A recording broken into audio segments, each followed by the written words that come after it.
You open this door with the key of reason. Beyond it is another dimension. A dimension of truth. A dimension of freedom. A dimension of joy.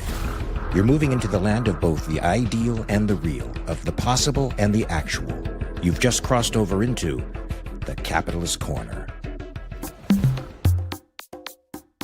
Where reason meets reality, welcome to the Capitalist Corner.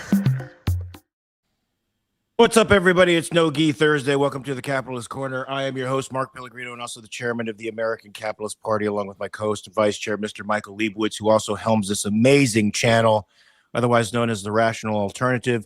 We have a co-host with us, invisible to you now, but you'll probably hear him at some point during the broadcast here. Mr. Ziggy is running around the room right now because we have a couple workers over at the house and about 12 or 13 chickens in our backyard making all kinds of noise. Michael, what's going on with The Rational Alternative?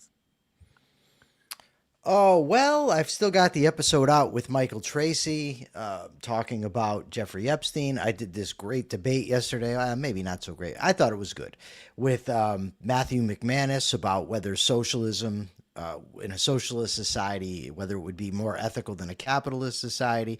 I'm actually contemplating releasing that today, but I don't want to get antsy. I had made a commitment that I was going to do 2 a week, but now I want to release that one. So I don't know what's going to happen there. But aside from that, we do this show every day. We do this show on Saturday with Megan Ribbons, on Sundays, members only content. We got a lot of great stuff going on today. I mean, a lot of great stuff going on. Whatever. With the channel, we got a lot of great stuff going on with the channel, a lot of sketchy stuff going on in the news, Michael, that some of it a little bit troubling. I hope you don't mind if I go a little out of order. Or do you want to go with Fauci again? Because we had the big Fauci discussion yesterday, right? And it was an interesting, I think, very stimulating argument, a discussion that had to be had, even though it offended a few people in the audience. But I thought it was really actually productive and interesting. Do you want to continue that right now, or should we? Can we go into the other stuff first? What are you feeling? I want to do that first. I want to do that. You're the one with the structure in your mind, right? I'm hoping that Ian Gilmore will stay around. He says he has to go, but I want him to stay around just for this opening discussion. Ian, please stick around for this because you might find it a little bit. Or he'll watch it in the, watch it on replay.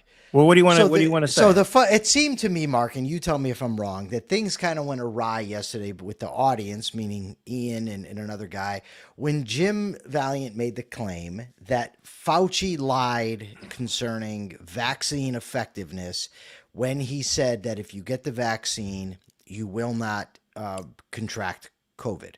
Right. That's what Jim said. So the pushback was that, well, actually, no, it wasn't a lie, because at that time, the trials that were given for the vaccines were effective against the first variant of the virus. But then as the virus mutated, the messaging changed from Dr. Fauci.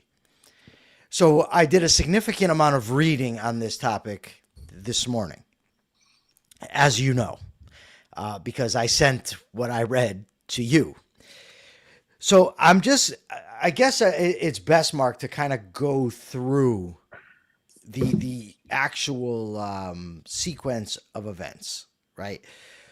So in December 2020, Fauci explained that although the vaccine was highly effective against symptomatic disease, meaning symptomatic, not against contraction, but against symptomatic disease, it was not yet known whether vaccinated people could still become infected and transmit the virus. That's 2020. After Moderna's authorization, this is December 18th, 2020, Fauci said the vaccines were extraordinarily effective against symptomatic COVID-19. Again, he's not saying that you won't contract it. Okay. In February 2021, Fauci repeatedly emphasized that vaccinated people should continue wearing masks because scientists were still studying transmission after vaccination. May 16th and 17th, 2021, Fauci stated that vaccinated people could feel really quite safe from getting infected. So this is really the first time he's saying that you won't even get infected. Further on, Fauci supported the CDC's decision allowing fully vaccinated people to go without masks in most indoor settings. In July 2021, the Delta variant emerged. Fauci acknowledged that vaccinated individuals could experience breakthrough infections. August 2021, Fauci strongly supported booster doses. And he keeps encouraging, Fauci acknowledged in December 2021 that Omicron could infect vaccinated individuals much more readily than previous variants. Okay, so on the substance, Ian Gilmore is correct here. That Fauci is following the developments in the science when he says you can't get infected, you can get infected, that sort of thing. Megan, I don't think that's going to be helpful right now. I'm sorry, love, but getting into the weeds of how various things work is not the way to go right now. Okay, so that's true. Now, let me say this. Once I know Dr. Fauci lied about masks, which I don't have to speculate on, he said as much. He said he lied when he said that people shouldn't wear masks, and he said he specifically did so because he didn't want there to be a run on masks. In other words, similar to a noble lie. Okay, so now let's go back to the beginning. When the trials are showing that vaccines are effective against the current variant of the virus. One, Fauci knows that viruses mutate. The appropriate thing to say then at that point, in my view, would be, yes, this will protect you against this variant, but we don't know what's coming down the pike. Especially, you cannot assume, if you're in one hand saying trust the experts, you cannot then assume that your average citizen understands the changing dynamics of science, of viruses, of that sort of thing. So in my view, Fauci should state at the outset that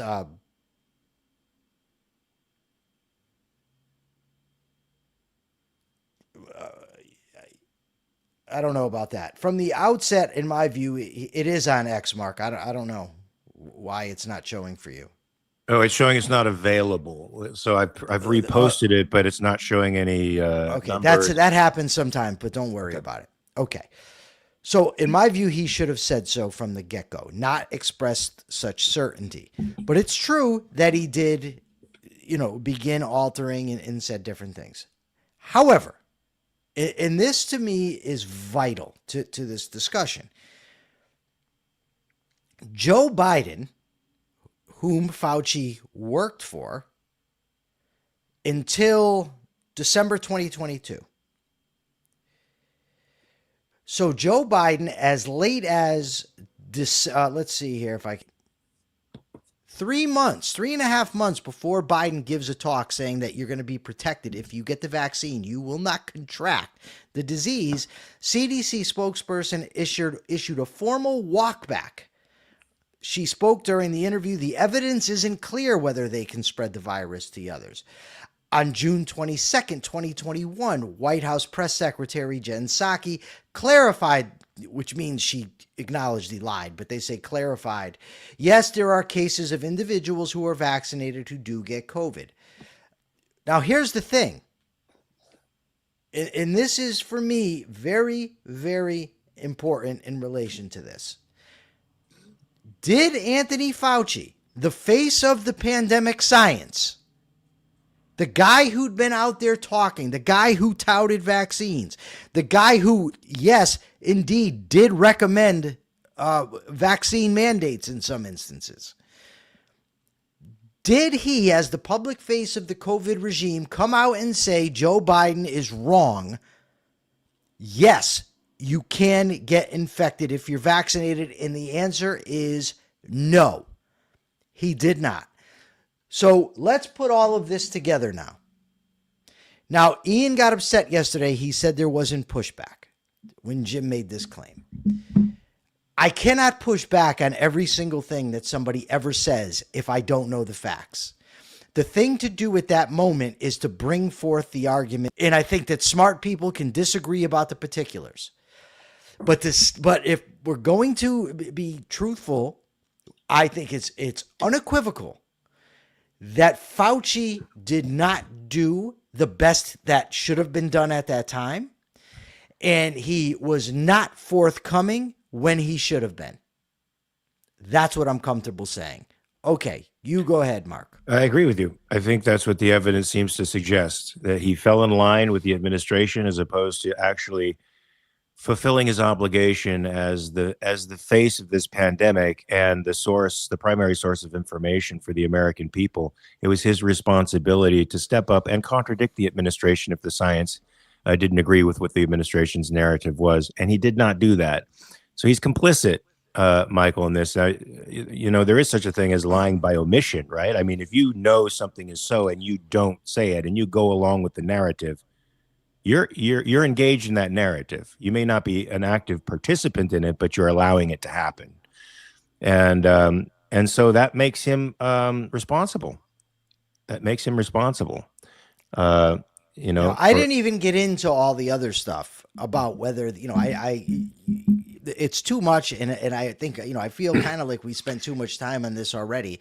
I meant to have a discussion yesterday on the legal basis of the Fifth Amendment sort of challenge, to Fauci, and then Jim kind of got into what Fauci actually did, and then the conversation took off. But I did the dive. I looked into this. If somebody has a case to make for that Anthony Fauci was absolutely forthcoming to the degree he should have been all through this thing, I'm willing to listen. But from what I've seen, it's not the case. Well, I have to agree with you. That's the way the evidence seems to be turning, Michael. You want to talk about MAGA dissidents? Oh, God, these schmucks. Oh, by the way, super chats and super stickers are very much appreciated for everybody. I had this situation today before we get to the MAGA guys, where people told me on X that the way that I'm communicating, basically, somebody said to me, don't complain if you don't get a lot of followers. What? What? I said, when in God's name have you ever heard me complain that I haven't gotten a lot of followers? When? You can look in vain. And somebody else said, you're not reading the pulse of the nation or something. I don't give a damn about the pulse of the nation. I'm not here to cater to a mob.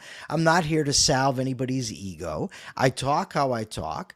That's all there is to it. Michael, these guys are all populists, these fans of, like, say, David Smith, because anytime I would have an exchange with David Smith, they go, you got ratioed. Yes. Which means, like, a number of people saw my stuff, but nobody really responded to it or liked it. So it was unpopular, and they equate unpopular with good or right. That's what kind of losers these guys are. These manginas that happen to inhabit Dave Smith's fangirl list. But Michael, I know firsthand what it's all about, to stick to principles in the face of enormous public pressure to do the opposite. I have not gained a follower since 2020. I've lost 68,000. Now, some of those are bot purges for sure, but some of them are people that just don't like the message of liberty. They actually think liberty means we have no heart. We have no heart because we don't want to point a gun at our neighbor, because producers and promoters look at social media feeds and they look at that kind of stuff. It does matter to them. What kind of stuff is going on in your feed. So that does really have an actual impact on my life. But I'll tell you what I'm not going to do. I'm not going to feed the fucking populist monster. I'm not going to do it. As disconcerting as it can be, as even it can be detrimental to my career, and possibly has been up to this point, I have principles that I know are true, and I'm not going to give them up because some people don't like it and choose to magnify lies about me in order to make me even more unpopular. So fuck these guys. These populists suck. Never ride the wave of populism. I paraphrase something from Ibsen's a quote from Ibsen's Enemy of the People. The majority is almost always wrong, and they almost always are, folks.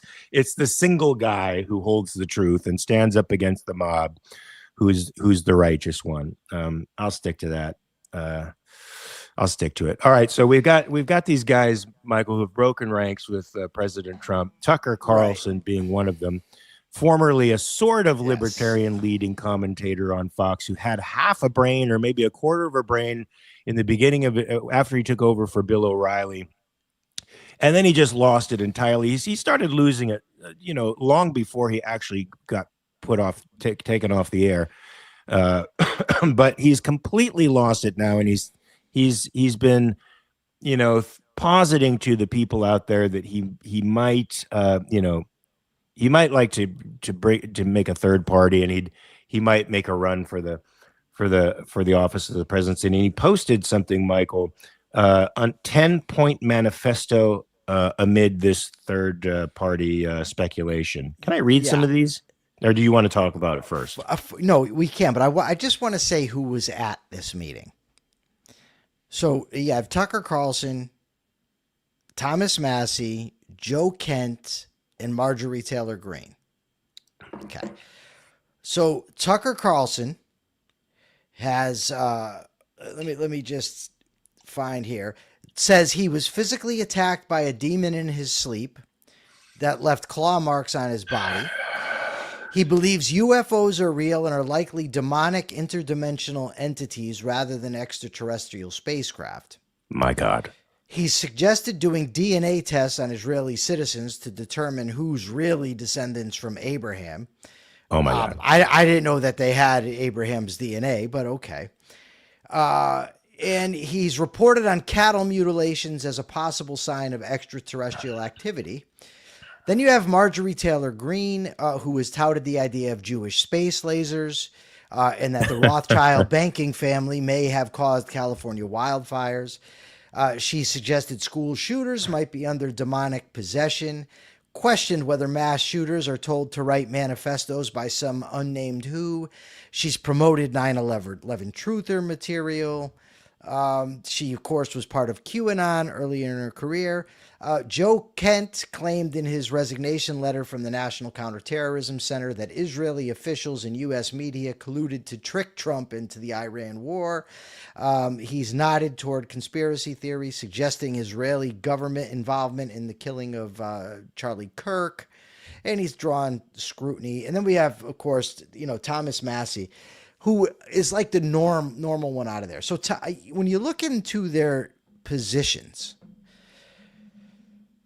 Thomas Massie is very libertarian when it comes to markets, for instance. The other three are not. The other three are very populist, tariffs, that sort of thing, economic nationalism. They all have this big critique of Israel. I don't know if that's what drives them together, but it certainly puts up red flags for me. When the common denominator amongst all of you is this hatred or this critique of Israel in some way, shape, or form. That's the first thing. And I just want to be clear that these are not, aside perhaps from Massie, these are not freedom-loving individuals by any stretch of the imagination. Okay, that said, go ahead, Mark. You can read his 10 points. These are the 10-point plans, folks. Hold on to your brains, please. Number one, fair. Okay, the same rules should apply to presidents, federal agents, and elites such as Jeffrey Epstein, whose impunity Carlson cast as emblematic of the Epstein class, enriching itself through a corrupt system. Well, he's right. The system is corrupt. Yes, I think laws should apply equally to everybody. But this toss into the Epstein conspiracy and an Epstein class of people that are somehow complicit in protecting each other's backs, is a QAnon-esque part of this that should not be in it. But certainly the laws should be fair, and certainly the government should enforce the law equally across all classes of people. So, Mark, can I ask a question to you? Yeah. Did it seem like with the word fair, it's so generic? Yeah. It's and it seemed to me that many of these follow that pattern. It's like saying we want the kids to eat. Yeah, or we want the billionaires to pay their fair share. Oh, Christ, it's applicable. Everybody's going to apply a different standard to that concept. But if he's saying fair means equal application of the law to everybody, that's wouldn't you call that a more objective definition? I would, yeah. Yeah, and that seems semi-rational with the irrational shit thrown in there. 2, sovereign. Carlson claims Israel pushed the U.S. into the Iran war through bribery or threat or both, while describing foreign lobbying, corporate control of government, and high interest debt as forms of slavery. Now, he conflates some things here, Michael. He doesn't want to attack the regulatory state, it seems to me, which is the source of any corporate capture. Or any regulatory capture from corporations. He doesn't seem to attack that.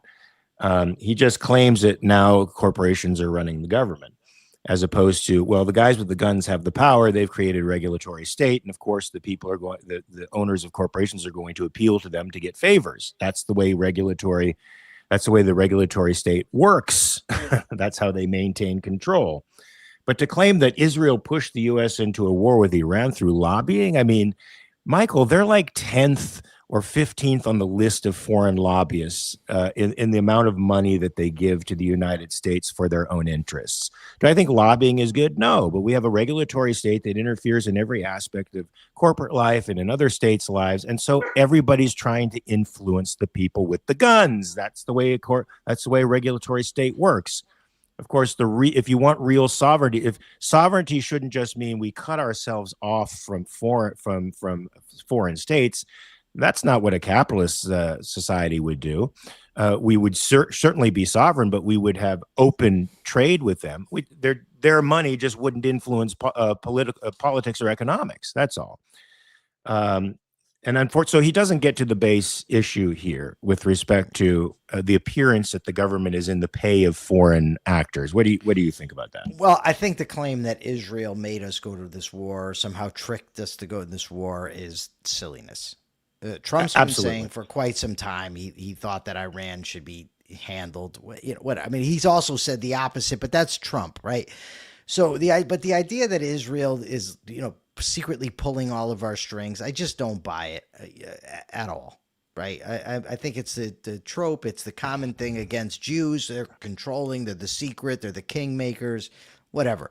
Do I think that they're lobbying, that Netanyahu wants to get the United States to do things for his country? Of course. And I think that the United States wants to get Israel to do things for us and wants to get other countries to do things. And that's Michael, the way the world works. It says Trump is independently negotiating with Iran and then trying to compel Israel to go along. So yeah. That's happening.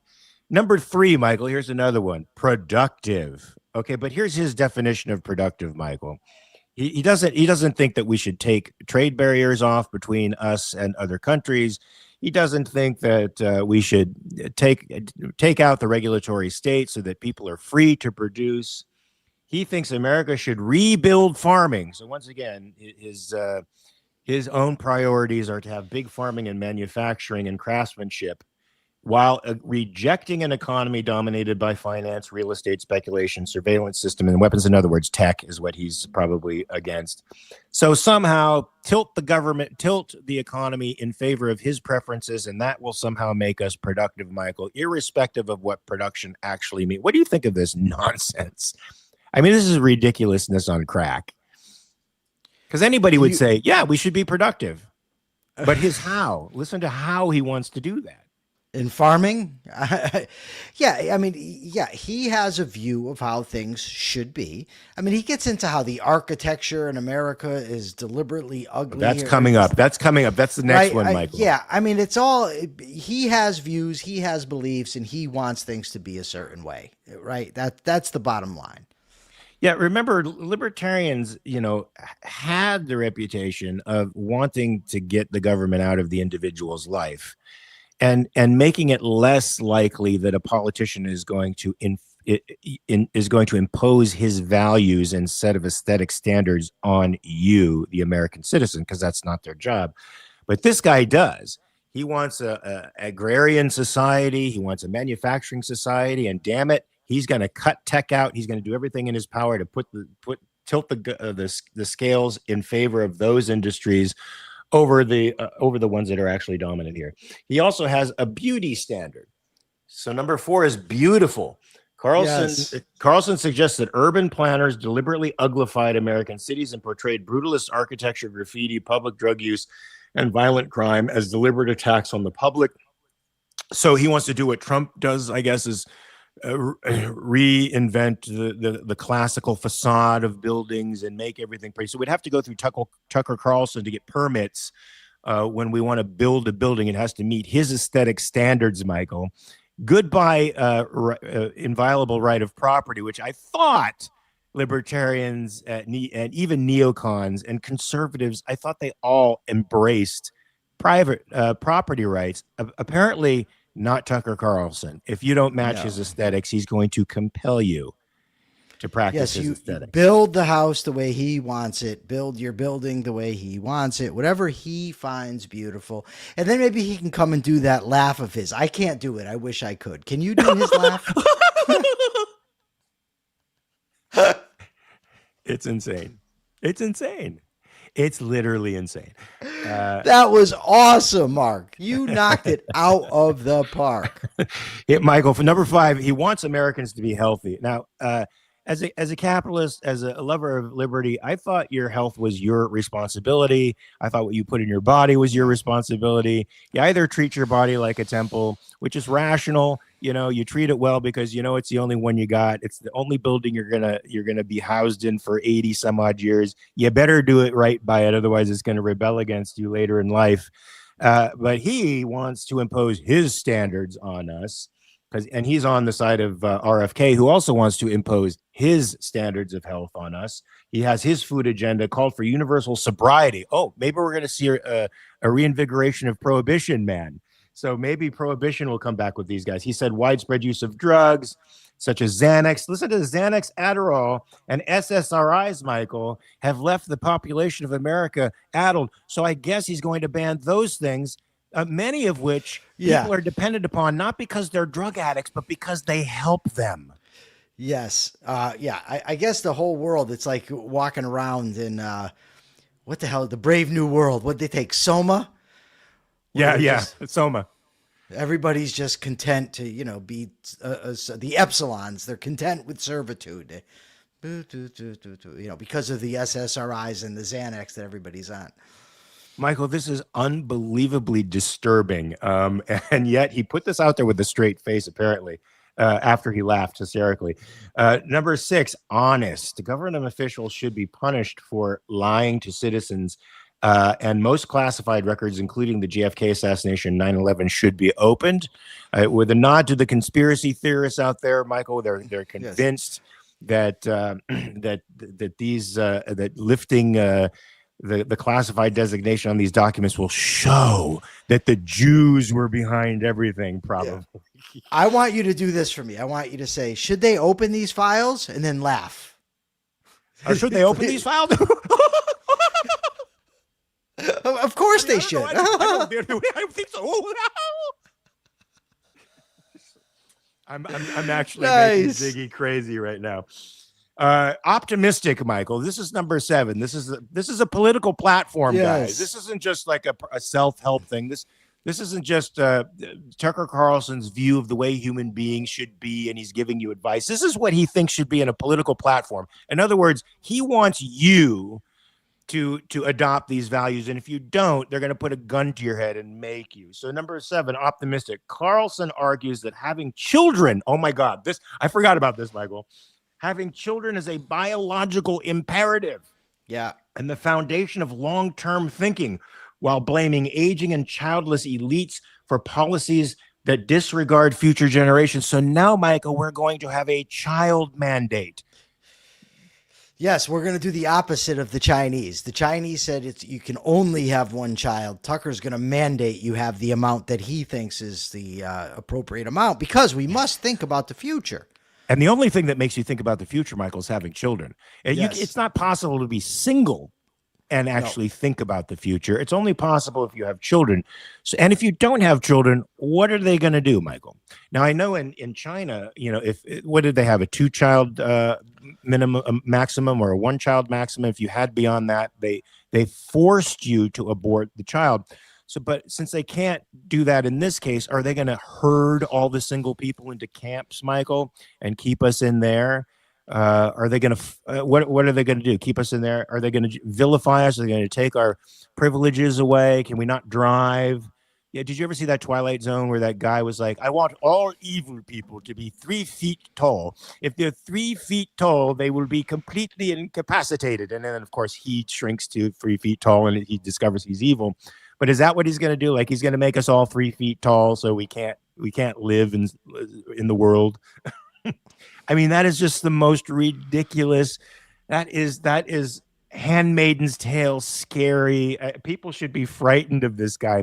Well, actually, you shouldn't be frightened of it. You should laugh. You should laugh at this guy, but take it seriously enough. But don't do his laugh. Megan says we need 0% of Tucker laugh. See, I think it's wonderful when you do it. I think it's great. There's a guy on YouTube who actually does a perfect imitation. He's awesome, that guy. Yeah. Yeah, I love him. Number 8, wise. Well, as if the previous notes on this platform, did they make you think wise? I didn't think wise. So this may be a contradiction for the entire platform. Schools should teach how the physical world actually works and what he called unchanging facts about human nature, including innate differences between men and women rather than credentials, screens, and technological fads. I agree, but again, he doesn't address the fundamental issue, Michael, which is these education fads come into prominence because it is a state-run system, and all these fads are vying for power, and they leverage their power. Hold on. So they're leveraging power, and Ziggy right now is leveraging his power because he is not happy, I guess, with the people that are by the house, or maybe he just doesn't like Mark's hat. I think we should ban Mark. This should be the 11th part of Tucker's proposal. Mark Pellegrino cannot wear a hat. Mark Pellegrino has to come on the show and show us his illustrious locks. That's what I'm going to recommend. That's what I'm going to suggest. Michael, yeah, there are guys working outside, and whenever he hears something, he goes a little bit nuts. It's okay, buddy. It's okay. Thank you for protecting us. Can you put him on your lap? Can you put him on your lap? You know he doesn't understand English, right? Like, so you say he understands French, Ukrainian, and English. He does not understand thank you, I promise. I guarantee you he does not understand thank you. He actually does. He actually has a word mat, and he actually hits words. He'll hit treats when he wants a treat. He'll hit kiss when he wants a kiss. Yeah, I'm telling you, I'm doing his thing.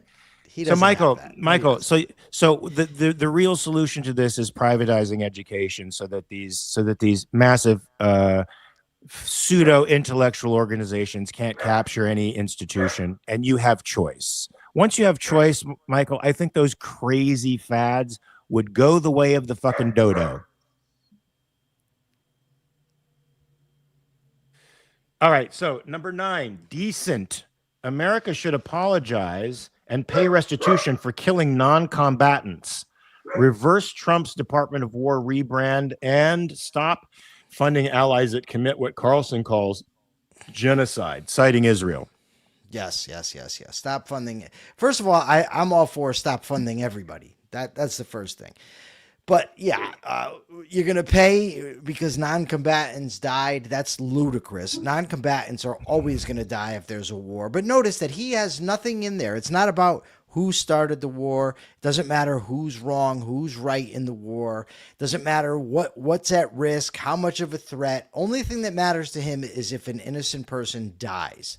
Right. Well, not only that, Michael, it's Israel did start the war. I mean, it's all Israel. But yeah, I take that. I mean, I get it. It's probably the whole reason he has this viewpoint is because of Israel.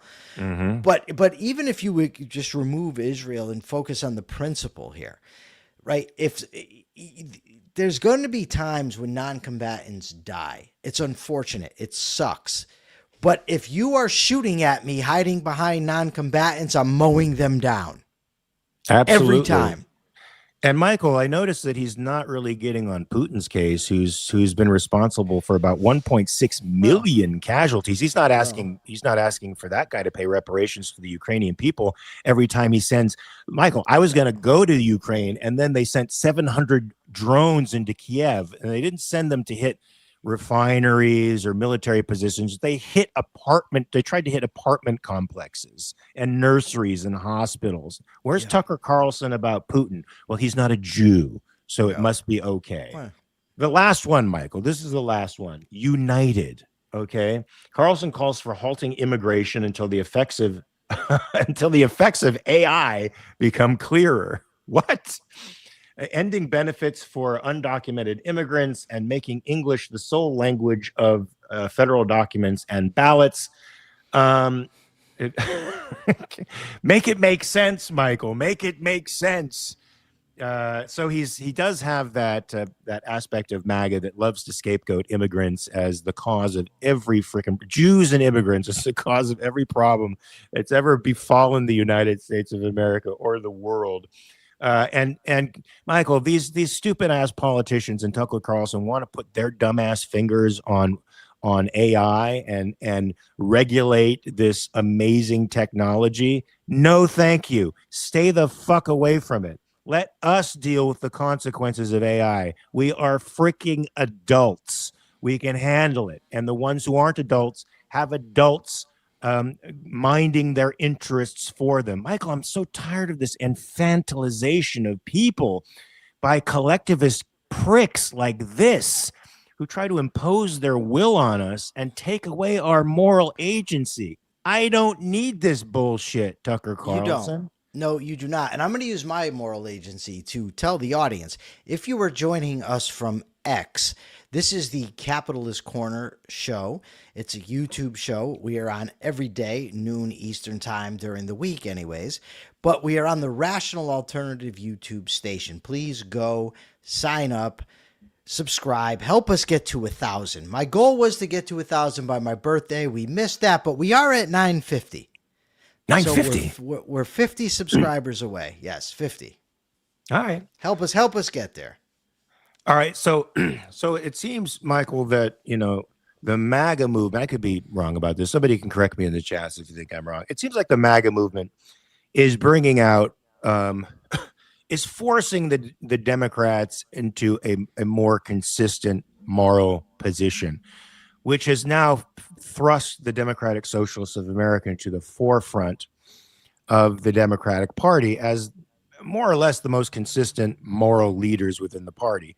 And now the Democrats are all aflutter. They don't know what the fuck to do. The establishment Democrats claim this isn't what Democrats are about. We just want free healthcare, free housing. And they start to mention 50 socialist programs that they love. Well, look, man, if you concede that, all of these things that are created by other people are somehow the right, are others by right, well, then you cannot fight the Democratic Socialists on moral grounds. They got you beat every time because they just say, well, if you think this is right, we just want more of that. And so now Democratic Socialists have won primaries in Colorado. They've won primaries in New York. And now Michigan, man. Michigan, a couple of these creepy guys have won primaries against sitting establishment Democrats, of course, with far less money. And now they are going to run in the statewide elections. Now, the general, I think, wisdom is that socialists can't win the statewide election. They might be a good protest vote for the Democratic Party primary that's sending a message to the Democrats, however, it doesn't have wide appeal across the nation, uniquely in America, because we still have the vestiges of individualism and laissez-faire in our blood somewhere. But I don't know, Michael. This is an interesting phenomenon. What do you think about this? Well, I found out something interesting in that in Michigan, it's actually not the worker. You know, the socialists are supposed to be appealing to the worker, the working class. But actually, it's the educated elites that are turning towards this socialism drivel. But something that I've seen it a lot, and I found out more yesterday in my debate about socialism, is, and I can't help but think that there's trickery involved. It's this conflation of social democracy with socialism. It's saying we want socialism. Look what they have in Scandinavia. But they really, I don't think, want what's in Scandinavia, because we know from their words, they talk about appropriating the means of production, and they want to abolish the Senate, for instance, another one of their ridiculous ideas. The Supreme Court, the presidency. So I think that what they want is to use the Scandinavian countries like a Trojan horse. This is all we're advocating. Look at this. Look how nice this is over there, right? We want this, but that's not really what they want. And I don't know, like, I'm not saying the guy I debated yesterday, that's his goal. I don't know in any particular person's head. I'm just saying that when it happens as often as it does, where people conflate that with socialism, I tend to think there's something more to it, especially when you look at the statements of these individuals involved. So yeah, you have on the right, we started off, well, we didn't start off, but 10 years ago or 11 years ago, MAGA launches. And now we've got what I can't even believe I'm saying, the wacko version of MAGA. Because I thought MAGA was the wacko version, but evidently no, there's a wacko version of MAGA, and they're getting together, and we have the socialists, and they're rising, and the rational voices are drowned out. And I was just thinking to myself this morning, honestly, I was thinking, I feel like I was just not made for this world, for the world that I live in. People criticize me, and this has happened to me before. You're too precise in your language. You're too literal. You need to lighten up and be this, communicate the way that we all do. Okay, that's fine. Here's the problem. I don't want to live in the world that you advocate, where your government gets to force me to do things. Right? So we can all have, you can talk however you want, communicate over. I really don't care. The reason I do is because it affects me. The fact that people don't think, the fact that people don't reason, that they don't understand how to assess evidence. Let me just give you wow, that's a good quote from Nathaniel Branden. Quotes the other guy's poem. I can't remember whose poem it is. Alone and afraid in a world I never made. I'm neither alone nor afraid. I'll put it to you that way. But so Dave Smith puts a post out this morning, and he talks about how rising prices are caused by the government printing machines. Absolutely correct. He then says burritos should not cost $20, as if that follows from the first. Now, any student of economics ought to know that there's no such thing as what a price should be. Now, while that rhetorical move works in this context for the audience to which he's speaking, who want lower prices, the problem is, once you accept the idea of what a price should be, you open the door for wages are too low. We need to have the government step in and raise wages. Wages are too low. They should be higher. Profits are too much. They should be lower. Yeah, Michael, price gouging. This is a guy who claims to have read Mises and Hayek. Right. So hold on. So there's real dangers when you accept that idea. So I posted and I said, you're spot on to the first point. I said, but the second point is a non sequitur. There is no objective measure for what a price should be. I mean, you could go in a roundabout way and say, well, a price should reflect the buyers and the sellers in a given market. I could go for that, but that wouldn't tell you that the price would or should be lower than the price of a burrito currently is, which I guess is $20. Now, the people that follow him, one guy actually says to me here that he basically says that I'm saying quit whining. It's actually your fault that the prices are this high. And he says we're perfectly justified in saying that the costs are going up. Why, you're implying otherwise. But of course, I'm not implying otherwise. But the guy's too stupid to understand that. Now, what am I supposed to do? Right? I'm being polite with these people. They just come with insults and nonsense. And then, someone will say to me, but you shouldn't call them stupid. Well, what should I do? You could just disengage them, of course, but they're still going to be out there affecting public policy. So what do you do? And that's the world that we live in, right? Where people don't want to assess information. They want to go into their tribal corner.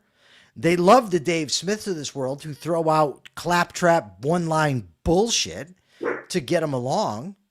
But that's not going to ever fix anything. The people who know better, by the way, economically, by and large, don't criticize Dave because they want to curry his favor because of his large audience. And my point was simply this. You have got the most popular advocate of Austrian economics probably on the planet, blatantly misstating one of the fundamental tenets of Austrian economics, right? I don't know. I saw that as an issue, but I'm told in the comments that I'm taking them too literally, and I'm engaging in semantics. He's appealing to his populist base. Everybody's a populist now. All David Smith clearly cares about is popularity. You can tell that from his responses when he says, "Oh, you've been ratioed. Nobody cares about what you think." Yeah, but screw him though, Mark. My broader point is, I guess, is this: we have a situation where the anti-intellectual garbage is ascendant on both the left and the right. Yep. Yeah. And what are you going to do? You're going to fight socialism with they vandalized the pool. They did. It was leftist. Not bad, they cut all. Not bad. Is that what? But is that what you're going to fight these people with? No, you certainly aren't, Michael. I wanted to jump off your point that you made earlier that these democratic socialists claim to be, a part of a populist movement and claim to be representing the working man. But, the working man isn't voting for them. It's not just in Michigan, but in New York. It's the upper class. It's the college educated folks, people who are probably smashed under debt, a college debt from, getting a worthless degree. And they're envious and a little bit desirous of having a piece of the American dream, which they can't have really. And so they'd like to hold a gun to people's heads and acquire it. Well, I just saw a post on X a few days ago, Michael, where this fairly well-off white woman, well off enough to move from the United States to Denmark, was walking through the streets of Denmark saying, we moved here because we got sick of, capitalism, basically. So we moved to Denmark. And I thought to myself, well, you moved to a place that's more capitalistic than the United States of America to escape capitalism. Yes. And fortunately, but clearly well off, probably college educated, thinking she's endorsing socialism by her move away from the United States, but really embracing capitalism. And that's what a lot of these guys try to do, Michael. They point to Norway and Sweden, which is becoming more capitalistic by the day, by the way, as examples of how the socialist economy can work when they're not socialist economies at all. Anyway, c'est la vie, Michael. C'est la vie. Right now, I'm going to find the answers to yesterday's question. Now, we've got so many comments on this post because they're all arguing about Fauci.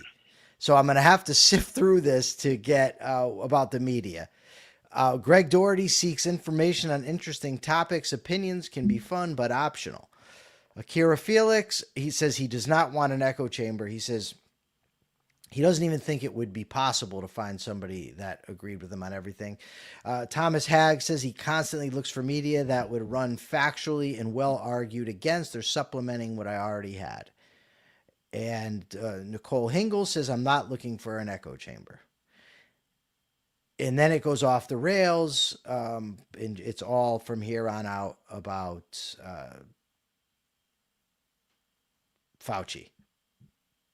We have an interesting suggestion here for president and vice president in the Tucker Carlson ticket. It would be Dave Smith and Tucker Carlson. That's wonderful. Okay, so I've gone through these. Now you're going to do the capitalist thought of the day today. I am? Yeah. Okay.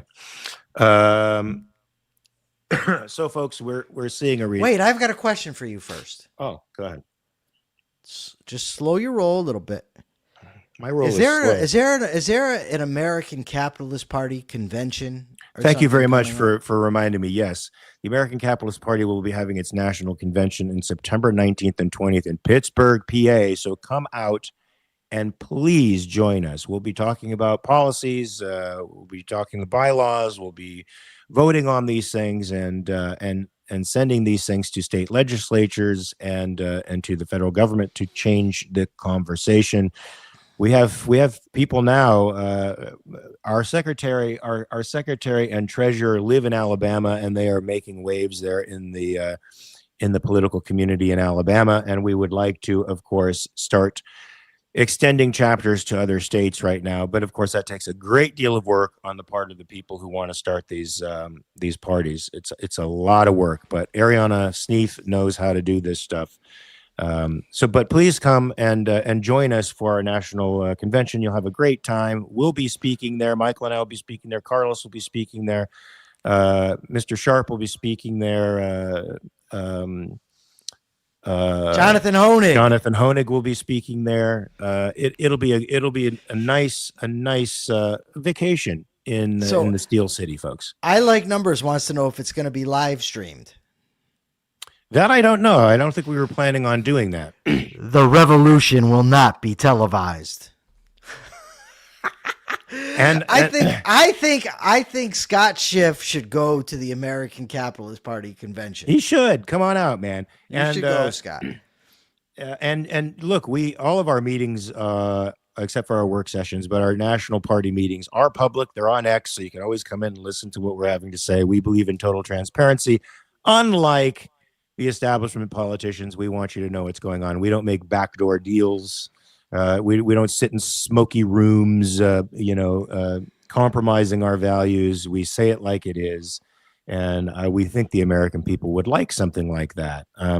So come on out and be a part of the change, folks. You got the Democrats moving towards socialism, the Republicans moving towards a kind of fascism. Choose liberty, okay? Choose liberty. I can't believe you just brought out smoke-filled rooms. When's the last time there was a smoke-filled room? They're all over the place. In Washington, there's smoke-filled rooms everywhere. They rent them out. They actually rent out smoke-filled rooms. That's part of the selling factor of it. You want to go to the smoke-filled room, make a deal? Yes. Anyway, folks, so you see the MAGA dissidents are starting their own spin-off fascistic party. You got the Democrats struggling with socialism. Both of them are trying to find their moral center. On the left, you have basically public ownership of the means of production, and on the right, you have pretend private ownership while the government tells you what to do for the national interests.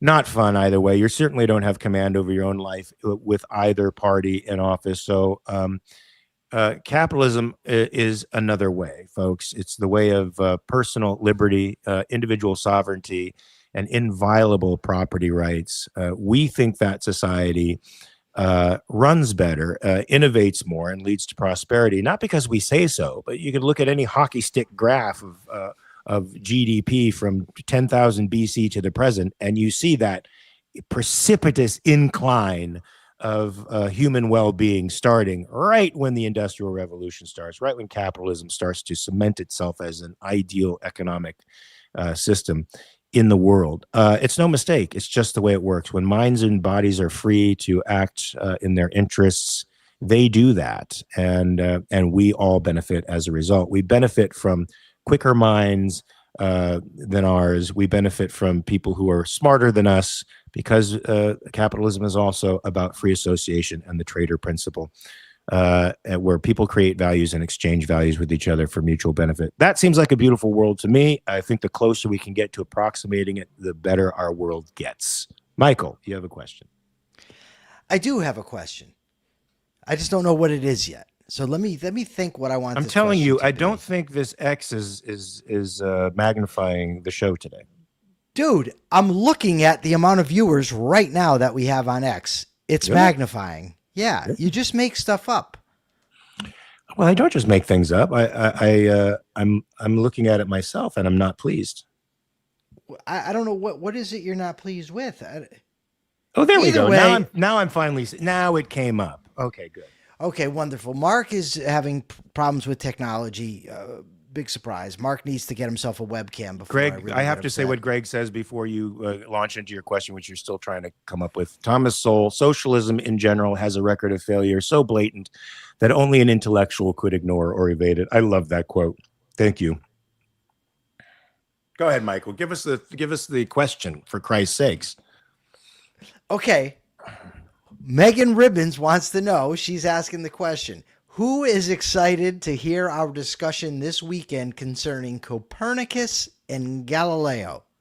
Ooh, do those guys own a pizza joint in New York? Yes. Let me tell you, this is going to be the one. This is going to be the one that goes viral. Who is excited about our discussion about Copernicus and Galileo this weekend?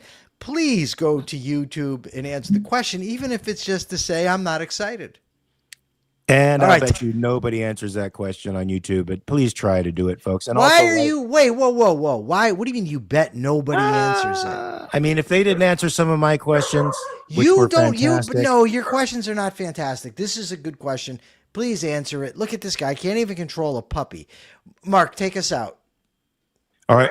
I'm going to have to do it while Ziggy is talking. Guys, you got 23 hours to check your premises is what all smart people do. So do that little thing, not just for me, but for you, man. Check your premises. Peace.